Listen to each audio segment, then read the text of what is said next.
Hi everyone, welcome back again. तो आज समझना है कॉन्टिन्यूअस चार्ज डिस्ट्रीब्यूशन। इसमें ये होगा कि एक लेंथ पे चार्ज रखा हुआ है, उसका डिस्ट्रीब्यूशन क्या, सरफेस पे चार्ज पूरी तरह से फैला हुआ है, या ये हो सकता है कि किसी वॉल्यूम के अंदर में चार्ज रखा हुआ है। तो इन या तो किसी लाइन पे रखा हुआ है, या किसी सरफेस पे रखा हुआ है, या किसी वॉल्यूम के अंदर रखा हुआ है। तो उन सभी की वजह से हमें फोर्स निकालना है, एक टेस्ट चार्ज जो किसी डिस्टेंस पे रखा हुआ है। ये बेसिकली हमारा क्लास होगा आज का, ठीक है।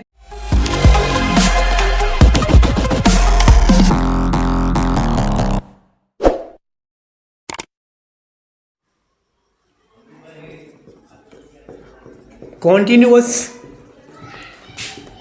चार्ज डिस्ट्रीब्यूशन, ये बेसिकली टॉपिक होगा आज की क्लास का।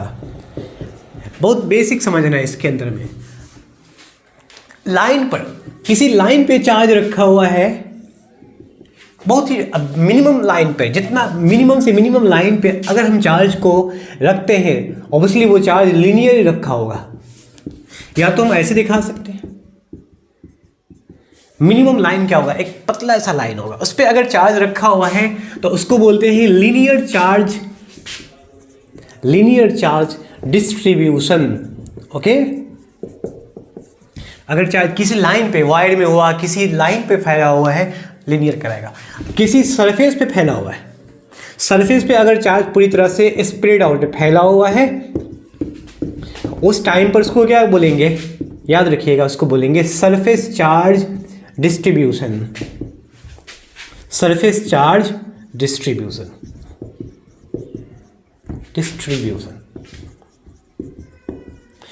अगर चार्ज किसी वॉल्यूम में 3 डायमेंशनल, एक बात याद रखिए, ये 1 डायमेंशनल होता है। लीनियर में क्या होगा, 1 डायमेंशनल। आपको दिख रहा होगा ये 2 डायमेंशनल नहीं, लीनियर में एक लाइन पे चार्ज फैला हुआ है।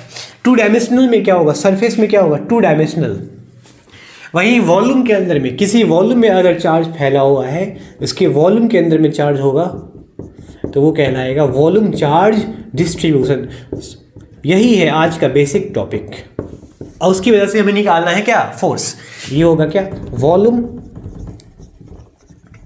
चार्ज डिस्ट्रीब्यूशन, ठीक है। बेसिकली इस तीनों की वजह से कोई चार्ज, सपोज ये ले लेते हैं, थोड़ा सा बड़ा करके दिखा देता हूँ, चौड़ा करके, ताकि चीज़ें आपको समझ में आ जाए। वैसे लाइन पे चार्ज फैला होता है तो वो होता है लीनियर। तो एक distance q naught test charge, किसी डिस्टेंस आर नॉट, आर पे रखा हुआ है, तो इस पे लगने वाला फोर्स इन सभी की वजह से क्या होगा, इस पे लगने वाला फोर्स क्यू नॉट जो आर डिस्टेंस पे प्लेस किया गया सरफेस से, उस पर क्या होगा फोर्स, और क्यू नॉट किसी वॉल्यूम, पूरे वॉल्यूम में चार्ज की वजह से लगने वाला फोर्स क्या होगा। ये हमें निकालना है, force due to q naught, force on q naught. Test charge क्या होता है कि हमें जांचते हैं, वैसे अगले टॉपिक में हम लोग पढ़ने वाले टॉपिक में ये इलेक्ट्रिक फील्ड में समझेंगे कि टेस्ट चार्ज क्या होता है, कि इलेक्ट्रिक फील्ड को, इलेक्ट्रिक फोर्स को एक्सपीरियंस करने का काम करता है। कि एक पॉइंट पे लाते हैं जहाँ से इलेक्ट्रिक फील्ड का अट्रैक्शन या रिपल्सन होता है, समझ ले वो टेस्ट चार्ज हो गया। तो टेस्ट चार्ज को ला के रखेंगे, उस पर लगने वाला फोर्स इन सब की वजह से क्या होगा वो निकालना है, ठीक है। ये होता है कॉन्टिन्यूअस चार्ज डिस्ट्रीब्यूशन, बेसिकली यही है, ठीक है। चलिए अब निकालते हैं लीनियर चार्ज डेंसिटी क्या, लीनियर चार्ज डिस्ट्रीब्यूशन क्या होता है। फोर्स फर्स्ट में due to linear charge distribution, इस वजह से फोर्स निकालना है। वैसे लाइन पे चार्ज स्प्रेड आउट है, एक लीनियर मोशन, लीनियरली चार्ज फैला होगा, वो होता है लीनियर। अगर इस तरह से चार्ज, एक लाइन पे चार्ज फैला हुआ इस तरह से, वो होगा लीनियर। अगर नीचे आ गया तो फिर वो लीनियर नहीं होगा, वो सरफेस में आ जाएगा, क्योंकि वो 2 डायमेंशनल बन गया। 1 डायमेंशनल में एक लाइन होता है, ठीक है। तो हम एज्यूम कर लेते हैं ये एक छोटा ऐसा लाइन है, चलो थोड़ा जगह बनाया जाए। ये एक छोटा ऐसा लाइन है, बहुत पतला लाइन है, इस पे चार्ज फैला हुआ है, प्लस प्लस प्लस, है ना, पॉजिटिव चार्ज हमने लिया। ये सारे चार्ज, जिसको हम ओवरऑल कह सकते हैं क्यू चार्ज है, क्यू चार्ज पूरी लाइन पे फैला हुआ है, तो कह सकते हैं कि charge per unit length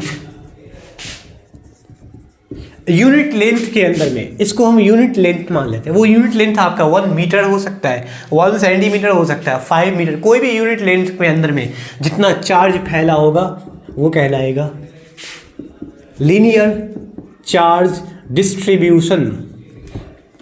linear charge distribution, ठीक है। इसको ये पूरे को डिनोट करेगा क्यू से, है ना। किससे डिनोट करेंगे? वो तो चार्ज को डिनोट करते हैं क्यू से, ये पूरे चार्ज को डिनोट कर रहा है, लेकिन लीनियर चार्ज डिस्ट्रीब्यूशन को डिनोट करते हैं, it is denoted by lambda. वैसे हमें निकालना है फोर्स डिनोटेड बाय लैम्डा। क्या होगा? लैम्डा दैट विल बी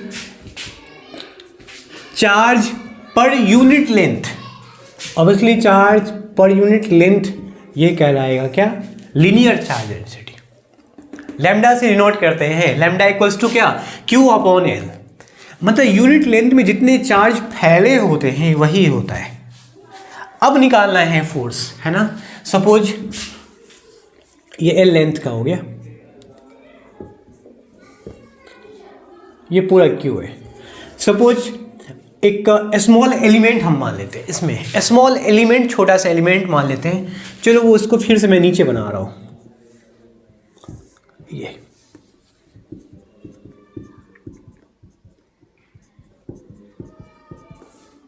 एक स्मॉल एलिमेंट ले लिया, है ना। पूरे लेंथ का स्मॉल एलिमेंट लेंगे, ऑब्वियसली डीएल लेंथ हो जाएगा, डीएल लेंथ हो जाएगा, ठीक है। और चार्ज जिसको हम क्यू कह रहे थे, पूरे चार्ज को डिनोट कर रहे थे क्यू से, वो अब जो चार्ज होगा उसको मान लेते हैं इस पॉइंट, इतने डिस्टेंस का चार्ज को हम लेते हैं क्या? D Q. स्मॉल एलिमेंट में charge D Q, small element है लेंथ का डी एल। अब इस स्मॉल एलिमेंट से हम आर डिस्टेंस पर, वेक्टर आर डिस्प्लेसमेंट पर हम क्यू नॉट टेस्ट चार्ज को रखते हैं। तो हम निकालना है किसी स्मॉल एलिमेंट के लिए, उसके बाद फिर इंटीग्रेट करेंगे। इंटीग्रेट में क्या होता है? टोटल का निकल जाता है। सुनिए, इस स्मॉल एलिमेंट के लिए, ठीक है, ये स्मॉल एलिमेंट के लिए हमें निकालना है क्या? फोर्स।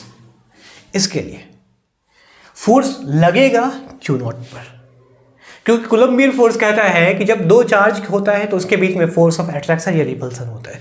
तो एक चार्ज क्यू नॉट है और दूसरा चार्ज ये पूरा, जिसको हम क्यू से डिनोट करते हैं पूरा, लेकिन हमने एज्यूम किया डी क्यू, स्मॉल एलिमेंट का चार्ज डी क्यू लिया, ठीक है।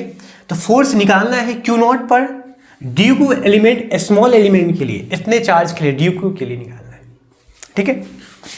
पहले हम मान लेते हैं, consider a small element of length का small element है dl having charge, what is that? Charge क्या होगा? dq। स्मॉल एलिमेंट dl के लिए जो चार्ज रखे हुआ है वो क्या है? dq, है ना। हो गया। वायर को थोड़ा सीट कर लेते हैं, ओके। हाँ, तो निकालना है फोर्स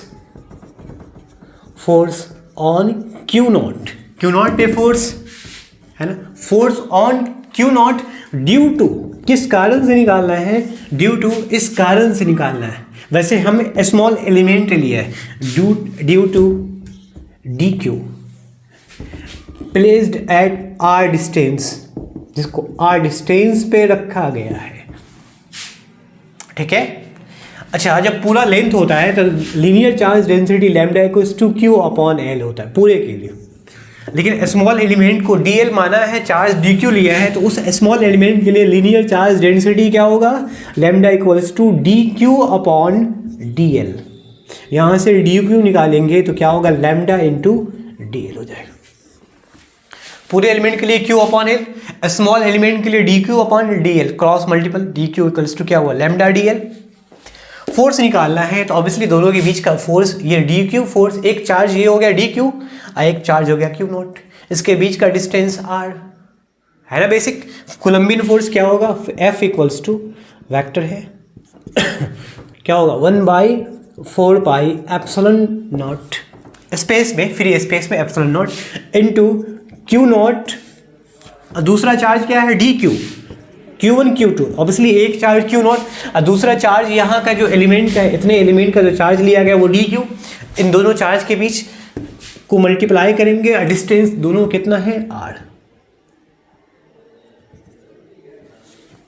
डायरेक्शन बताने के लिए हम r कैप लगा सकते हैं, ठीक है, यहां तक समझ में आई बात। चलिए अब क्या होगा कि हम जब इंटीग्रेट करते हैं, अच्छा स्मॉल एलिमेंट के लिए फोर्स जो होगा वो भी स्मॉल ही होगा, df ही रहेगा, स्मॉल फोर्स होगा, ठीक है।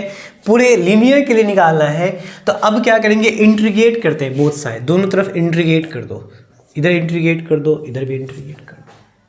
तो df इंटीग्रेट होने के बाद क्या होगा, f आएगा equals to 1/4 pi epsilon naught, constant value होता है, इसका इंटीग्रेशन नहीं होगा, आगे आ जाएगा। q नॉट को भी हम बाहर ला सकते हैं, इंटीग्रेशन के अंदर में डी क्यू, और डी क्यू को क्या लिखेंगे, लैम्डा डी एल, क्योंकि लीनियर चार्ज डेंसिटी का कॉन्सेप्ट लाना है, लैम्डा डी एल लिख लो हम, लैम्डा डी एल अपॉन में r square r cap, that will be force. ये हो जाएगा एक्सप्रेशन किसका, किसका एक्सप्रेशन हो गया, लीनियर चार्ज डेंसिटी का एक्सप्रेशन हो गया। बहुत ही सिंपल है, हमने शॉर्ट में किया, बहुत आसान ईजिली किया है, ज़्यादा इसमें कुछ ताम झाम नहीं है, ठीक है।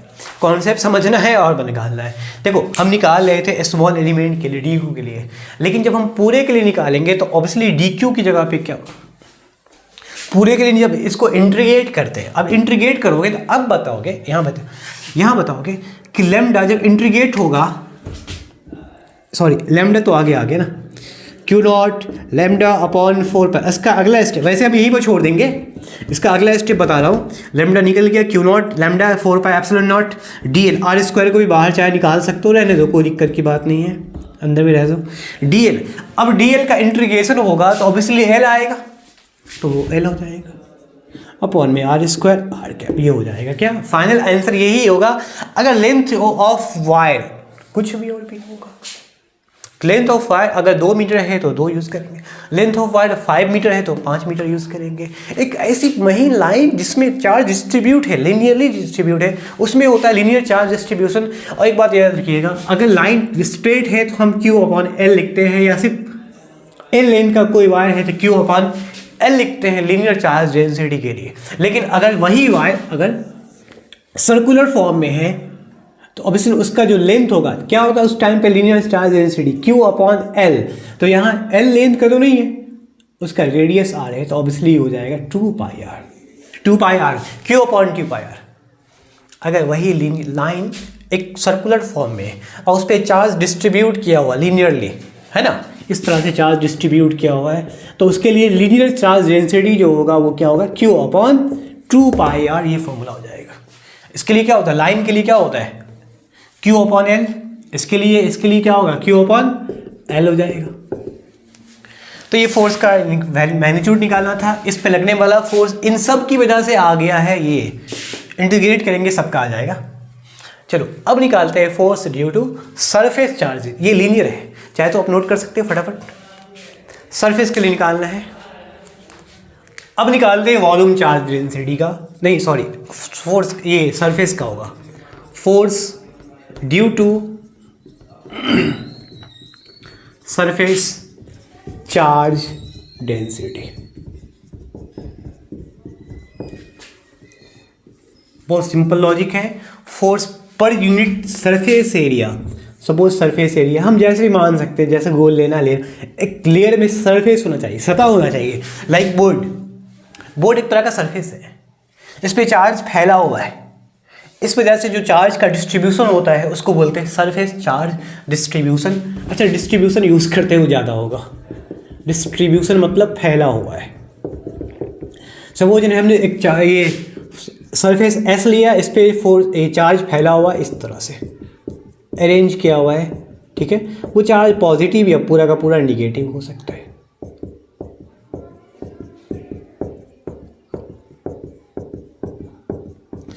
मतलब हम इतने वाले एरिया को हमने ले लिया यूनिट एरिया, ये यूनिट एरिया में चार्ज फैला हुआ है, कहते हैं कि चार्ज पर यूनिट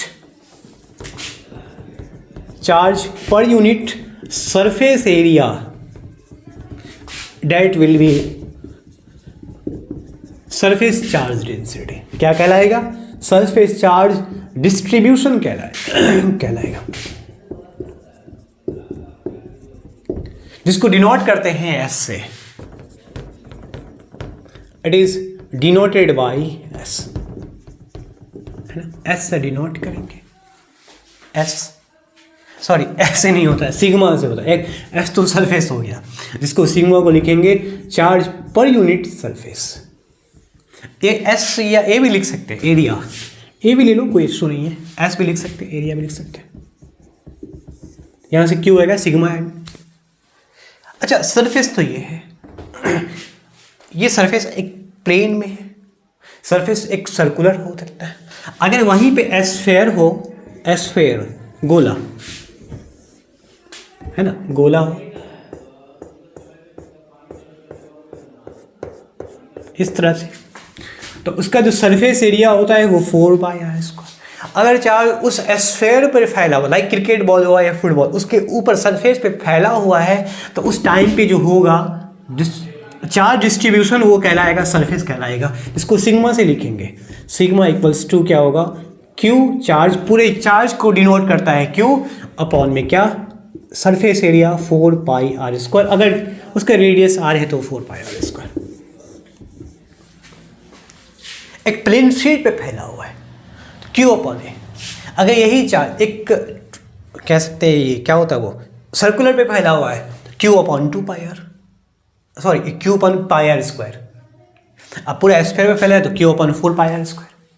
ठीक है, चलो अब हम क्या करते हैं कि हमारा कॉन्सेप्ट ये होगा कि एक चार्ज को इस सरफेस पे ला के, सरफेस के आसपास ला के रखेंगे। अब वो चार्ज ही टेस्ट चार्ज Q0 है ना, इसको ला के रखे। इतने एलिमेंट के लिए हम सपोज निकालते हैं, है ना, बहुत छोटा एलिमेंट लेते हैं, स्मॉल एलिमेंट जिसपे कम से कम मिनिमम चार्ज हो। तो सपोज, अच्छा इसको मैं अलग बना देता हूँ, इसको मैं अलग बनाता हूँ डायग्राम को फिर से। छोटा सा एलिमेंट लेता हूँ मैं, ये पूरा चार्ज फैला हुआ है इस सरफेस पर, ये शीट है एक तरह का, कुछ भी हम छोटा ऐसे एलिमेंट लेते हैं जिसपे मिनिमम से मिनिमम चार्ज आ सके। ये ले लो, ठीक है, इसको बोलते हैं DQ। ये हो जाएगा DQ। स्मॉल एरिया एलिमेंट कितना होगा इसका? अगर पूरा एरिया है इसका A, तो इसका एरिया, इतने का एरिया एलिमेंट कितना होगा? DA। अब पूरे का चार्ज है, डिनोट कर रहा है क्या? Q, तो इतने को डिनोट करेगा DQ। R डिस्टेंस पे रखा हुआ है Q0। फोर्स इस पे लगाना है, कूलम्बियन फोर्स, दो फोर्स जो चार्ज के बीच में लगने वाला फोर्स, इस पे फोर्स लगेगा इस एलिमेंट की वजह से, इतने ही चार्ज DQ की वजह से। ठीक है, इस पे फोर्स लगेगा इसकी वजह से। जब उसको इंटीग्रेट करेंगे इतने एरिया एलिमेंट को, तो पूरे क्या आ जाएगा? कंसीडर करो कि एक प्लेन शीट है जो चार्ज से फैला हुआ है, जिस पे चार्ज रखा हुआ है। सपोज ये बोर्ड है, यहाँ पे एक टेस्ट चार्ज Q0 इसके बोर्ड से R डिस्टेंस पे ला के रख दिया, तो ऑब्वियसली कूलम्बियन फोर्स जो होता है वो मिनिमम से मिनिमम फोर्स भी होता है, मैक्सिमम से मैक्सिमम भी फोर्स होता है। तो वहाँ पे जो फोर्स लगेगा वो कूलम्बियन फोर्स जरूर लगेगा। कूलम्बियन फोर्स हर दो चार्ज के बीच में हमेशा लगता है, हमेशा, चाहे वो डिस्टेंस इनफाइनाइट क्यों ना हो। क्या होता है? Force equals to Q0 upon Q1 Q2 upon में R²। अगर डिस्टेंस इनफाइनाइट हो, ध्यान दीजिएगा, डिस्टेंस अनंत हो, मतलब दो चार्ज के बीच का डिस्टेंस इनफाइनाइट हो, तो इनफाइनाइट वैल्यू रखते हैं, तो उस टाइम पे फोर्स क्या होगा? 0। इट मीन्स कि कह सकते हैं कि इनफाइनाइट से कुछ डिस्टेंस पहले फोर्स की वैल्यू जरूर आएगा। फोर्स इन 0 कब न्यूटन होगा? 0 न्यूटन क्या हुआ? जब दो चार्ज इनफाइनाइट डिस्टेंस पे रखा हुआ है। वहीं पे अगर फोर्स के दो चार्ज के बीच में, अगर दो चार्ज के बीच में डिस्टेंस मान लो 1 पर इतना मीटर डिस्टेंस है, इतना मीटर अंदाज़ा लगाओ, तो वैल्यू बहुत ही मिनिमम आएगा, बहुत ज़्यादा। 1 कूलम का दो चार्ज इतने डिस्टेंस पे रखा हुआ है, तो मैं भी कैलकुलेट नहीं गिन पाऊंगा, सैकड़ा ज़्यादा से पता नहीं क्या हो, उसके बीच में रखा हुआ है इतने दूर। फोर्स वहाँ भी लगेगा, चाहे वो भले 1:1, भले ही वो 9 जो भी हो इंटू इतना क्या होता है, फिर वैल्यू ऊपर आएगा तो इस तरह से मतलब 0.001 कूलम लगे, न्यूट्रन लगेगा फोर्स, बहुत ही कम वैल्यू है लेकिन लगेगा। तो एक प्लेन शीट जो चार्ज से फैला हुआ है उसके आसपास हमने Q0 चार्ज लगाया, तो ऑब्वियसली दोनों के बीच में फोर्स लगेगा, तो Q0 पे हम फोर्स निकालेंगे, इसकी वजह से फिर इंटीग्रेट करेंगे, पूरे की वजह से आ जाएगा। यही तो होता है सरफेस चार्ज डेंसिटी। कंसीडर, हम इसको पहले मान लेते हैं, consider a plane sheet, surface है इसीलिए, of area dA,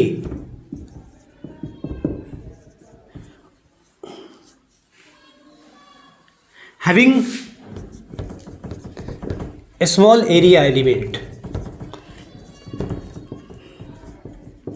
dA and charge Q, charge dQ, small element के लिए चार्ज dQ है ना, force on Q0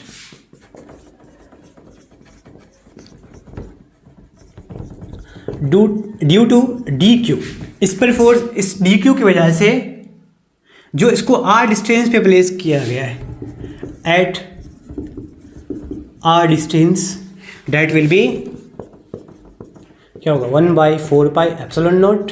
small element के लिए तो ऑब्वियसली स्मॉल फोर्स होगा, क्या आएगा Q0 dQ अपॉन में r² वेक्टर r कैप लगा दो ताकि वो डायरेक्शन बताएगा कि हाँ इस डायरेक्शन में फोर्स लगेगा, along the line joining the force. दोनों तरफ इंटीग्रेट करेंगे, दोनों तरफ इंटीग्रेट करेंगे। सरफेस चार्ज क्या होता है, surface equals to Q upon S या Q अपॉन A कह सकते हैं। स्मॉल एलिमेंट के लिए surface charge dQ upon D है, हम क्रॉस गुना करेंगे, dQ equals to sigma D है।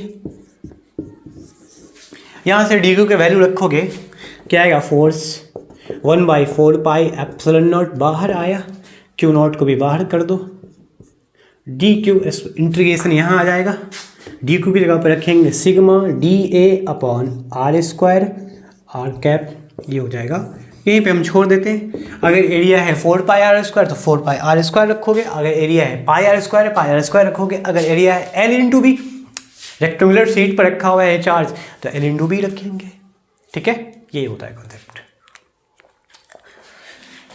हाँ, तो अब निकालना है force due to volume charge distribution. अब हम वॉल्यूम की वजह से निकालते हैं, ये तो आप ये निकाला हम सरफेस की वजह से, अब वॉल्यूम की वजह से निकालते हैं। फोर्स ड्यू टू, थर्ड में है force due to volume charge distribution, है ना, इस वजह से फोर्स निकालना है। वॉल्यूम के अंदर में, सपोज यूनिट वॉल्यूम के अंदर में चार्ज फैला हुआ इस तरह से,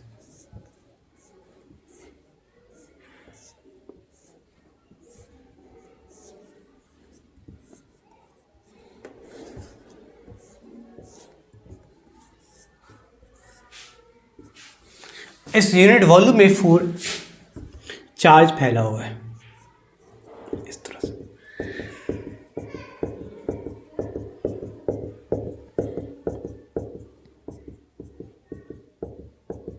ठीक है।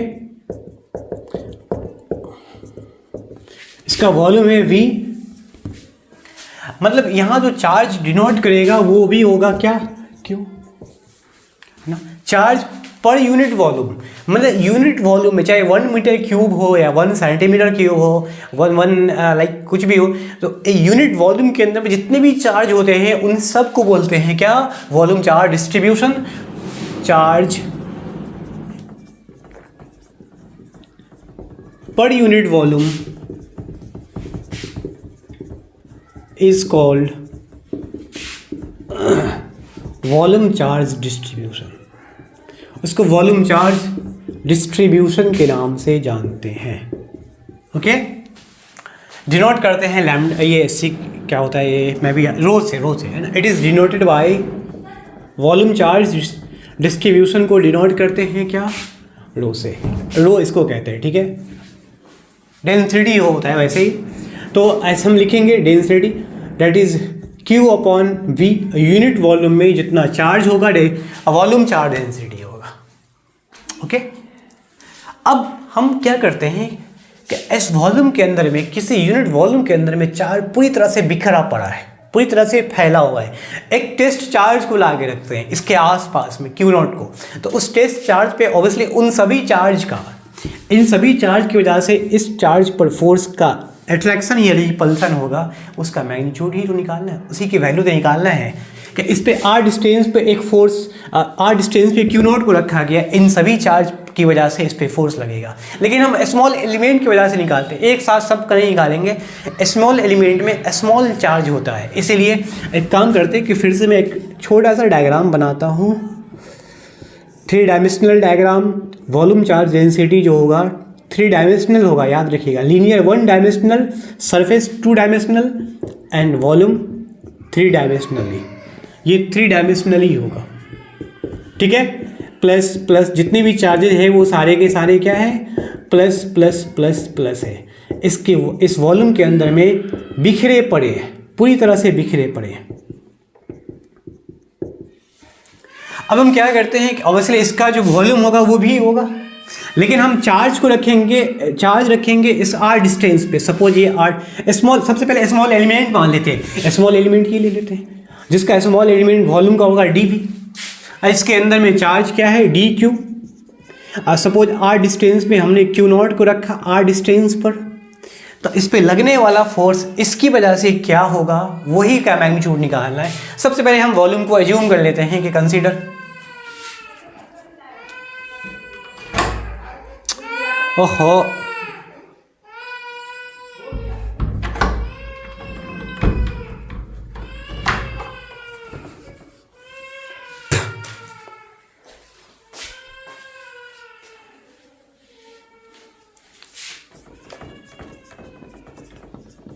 कंसिडर ए यूनिट वॉल्यूम, है ना,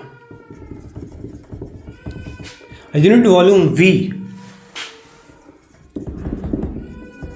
having charge, having a small volume element, having a small volume element क्या होगा, dV, एंड चार्ज क्या होगा, स्मॉल एलिमेंट पे चार्ज कितना, dq, है ना। तो निकालना है फोर्स ऑन Q0 पे फोर्स किस वजह से, ड्यू टू dq जो इस पर जो r डिस्टेंस पे प्लेस किया गया है, r डिस्टेंस क्या होगा, निकालेंगे फोर्स का dF, स्मॉल एलिमेंट की वजह से फोर्स स्मॉल फोर्स होगा, dF होगा। तो ऑब्वियसली 2 चार्ज है, 1/4 पाई एप्सिलॉन नॉट फार्मूला होता है। इंटीग्रेशन करना है इसलिए क्योंकि स्मॉल एलिमेंट का निकालते हैं, वॉल्यूम V से होगा, ठीक है, उसमें S से होगा, उसमें L से होगा, यहाँ V से होगा। क्या होगा, Q0 एक चार्ज, दूसरा चार्ज है dq, दूसरा चार्ज क्या है dq, और अपॉन में डिस्टेंस क्या है r², और वेक्टर r कैप लगा देंगे ताकि उसके बीच का यूनिट वेक्टर हो जाएगा, डिस्टेंस बताएगा, ठीक है। दोनों तरफ इंटीग्रेट करते हैं, दोनों तरफ इंटीग्रेट होगा तो ये हो जाएगा force 1/4 pi epsilon not integration V से Q0 को चाहे तो बाहर कर सकते हो, dq। अच्छा ये बताइए, ये रोज इक्वल्स टू क्या होगा, Q upon V, small element के लिए dq अपॉन dV हो जाएगा, ठीक है। यहाँ से dq निकालेंगे, रो इंटू dV हो जाएगा। तो dq का फॉर्मूला लिखेंगे क्या, Q0 आगे आया, dq को लिखेंगे rho dV upon r², that is r cap, यही हो जाएगा वॉल्यूम चार्ज डेंसिटी की वजह से जो फोर्स लगा है Q0 पर, इसकी वजह से वो इसका मैग्नीट्यूड ही हो जाएगा, ठीक है।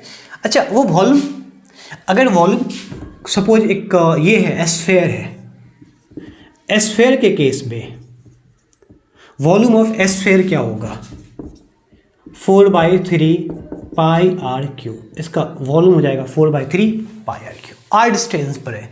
Q अपॉन जो वॉल्यूम पे हो जाएगा, सपोज हम निकालते हैं रो, तो क्या होगा, Q अपॉन 4/3 पाई r3, अगर r डिस्टेंस पे प्लेस किया है, और इस पे चार्ज पूरी तरह से इसके वॉल्यूम में फैला हुआ है, तो रो का Q अपॉन 4/3 पाई r3। तो ओवरऑल ये 3 बात थी। लीनियर चार्ज डेंसिटी लाइन पे, जिस वजह से एक लाइन पे r डिस्टेंस पे Q0 चार्ज रखा हुआ, उसकी वजह से फोर्स क्या होगा। हमने सरफेस चार्ज डेंसिटी के बारे में पढ़ा कि Q0 चार्ज को r डिस्टेंस पे सरफेस पे जितनी भी चार्ज है उस पर लगने वाला फोर्स, उसकी वजह से लगने वाला फोर्स। Q0 चार्ज को r डिस्टेंस पे इस वॉल्यूम में रहने वाले चार्ज जितने भी है उसकी वजह से लगने वाला फोर्स, वो सारा हमने निकाला। तो यही था, ये काफ़ी इंपॉर्टेंट है टॉपिक का, तो इसलिए आप लोग इसको अच्छे से लर्न कर लेने, ठीक है। तो क्लास को मैं यहीं फिनिश करता हूँ। होप्स हो कि आपको समझ में आया होगा। समझ में आया तो वीडियो को जरूर लाइक कर दें। अगर चैनल पे नहीं हो तो एक बार सब्सक्राइब कर लें, क्योंकि इस तरह से और भी सुपर सीरीज चलता रहेगा क्लास 12 का। आपको पता है कि जो मैं पढ़ा रहा हूँ वो सुपर सीरीज है, क्लास 11 एंड 12 साथ साथ चल रहा है। होप्स हो कि आपको समझ में आया। Thank you so much.